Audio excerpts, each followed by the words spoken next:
મિત્રો, અહીંયા આવેલું આ માતૃ આશીષ વૃદ્ધાશ્રમ વૃદ્ધ માતાઓ તથા અશક્ત બહેનો માટેની આ સંસ્થા હાલ આપણે અહીંયા ચાલુ કરેલી છે, જે વંથલી અને માણાવદર વચ્ચે આવેલું નરેડી ગામની બાજુમાં હાઈવે રોડ ઉપર છે.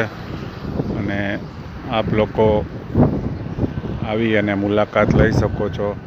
આ સંસ્થા આપણી નિઃશુલ્ક ચાલુ કરેલી છે. અહીંયા કોઈ પણ જાતનો ચાર્જ લેવામાં નથી આવતો. હાલ આ સંસ્થાનું રિનોવેટ કાર્ય ચાલુ છે. તમે જોઈ રહ્યા છો, સંડાસ બાથરૂમનું કામ ચાલુ છે, રોડ રસ્તાનું થોડું ઘણું ચાલુ છે અને થોડી ઘણી આજુબાજુની સાઈડનું કામ ચાલુ છે. હાલ આપણે 15થી 20 માણસોને રાખી શકીએ એટલી વ્યવસ્થા કરી છે.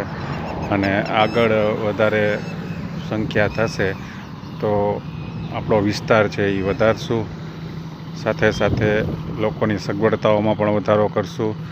તો મિત્રો, આપને એટલું જ કહેવું છે કે આ સંસ્થાની અંદર આપ આવો, અહીંયા થોડી મદદ કરો, થોડી સેવા કરો, જેથી સમાજની અંદર આવા બહેનો જે છે, આવા માતાઓ છે, વૃદ્ધ જે છે, એને આપણે વ્યવસ્થિત રાખી શકીએ, એની પાછલી જિંદગી સારી રીતે પસાર થાય, કોઈપણ જાતની અડચણ વગર, બીમારી વગર સારું આપણે એને જમવાનું આપી શકીએ, સારી રીતે રાખી શકીએ, એવી ઈચ્છા સાથે આ સંસ્થા આપણે અહીંયા ચાલુ કરેલી છે.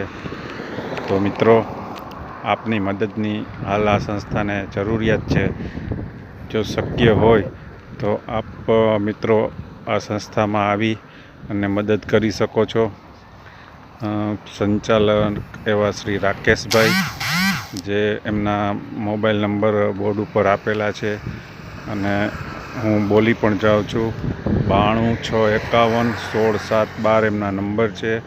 કોઈપણ વ્યક્તિ આ નંબર ઉપર ફોન કરી અને મદદ માટે જે કાંઈ વસ્તુ છે અથવા અહીંયા જોઈ અને જે કાંઈ આપવાની ઈચ્છા થાય એ આપી શકો છો. માટે આ સંસ્થા અત્યારે હાલ તો નાની એવી સંસ્થા છે, પણ આ સંસ્થાની અંદર જો આપનું યોગદાન આપશો તો એક વિશાળ વૃક્ષ થશે અને ભવિષ્યમાં આ સંસ્થા એક સારું એવું સમાજની અંદર સેવાનું કામ કરવા માટે તત્પર રહેશે. માટે મિત્રો, આવો, મુલાકાત લો, બેસો, જુઓ અને પછી આપ આ સંસ્થાને કોઈ મદદ કરવા ઈચ્છો, કોઈ ફરજિયાત નથી, પણ જો આપ મદદ કરો તો સંસ્થા થોડું